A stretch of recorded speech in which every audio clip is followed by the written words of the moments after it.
கர்த்தருமானதாக இன்றைய வசனம் சங்கீதம் 16 சங்கீதம் 7 எனக்கு ஆலோசனை தந்த கர்த்தரை துதிப்பேன், ராக்காலங்களிலும் என் உள்ளந்திரியங்கள் என்னை உணர்த்தும். கர்த்தருமானதாக இந்த அவசரத்தில் தாவீது சொல்லும்போது எனக்கு ஆலோசனை தந்த கர்த்தரை துதிப்பேன்னு சொல்லிப்பார்.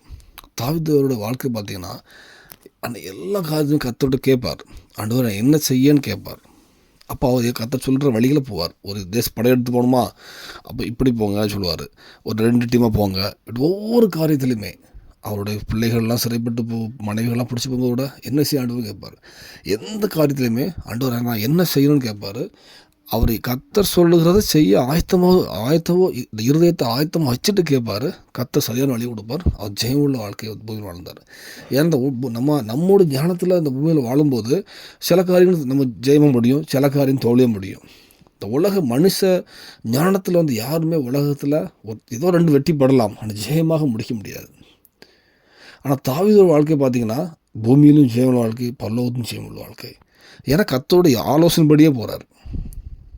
நம்ம வாழ்க்கை இதுக்கு நம்ம எப்படி நம்ம தீர்மானிக்கும். நம்முடைய காரியத்தில் பார்த்திங்கன்னா இப்போ ஒரு வீடு வாங்கணும் அப்படின்னா, ஒரு உதாரணத்துக்கு ஆண்டவரை இந்த வீடு வாங்க சுத்தமா இல்லை இது இந்த இடம் சுத்தமா, நான் என்ன செய்யணும் ஆண்டவரேன்னு கேட்கும்போது ஊரெல்லாம் பிடிச்சிருக்கும், அந்த வீடு பிடிச்சிருக்கலாம்.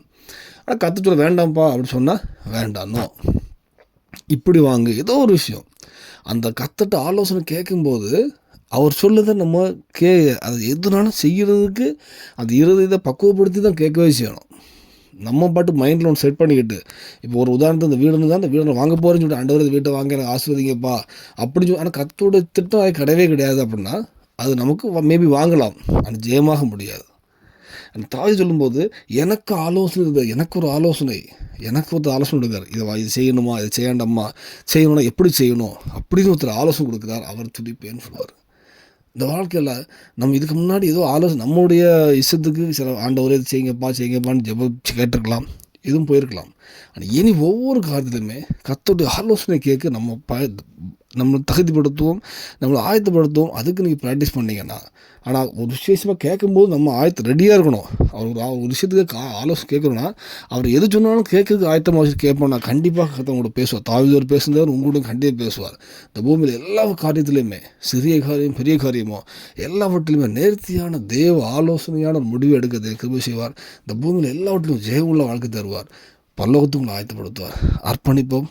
தேவன் கிருபை செய்வாராக. ஆமென்.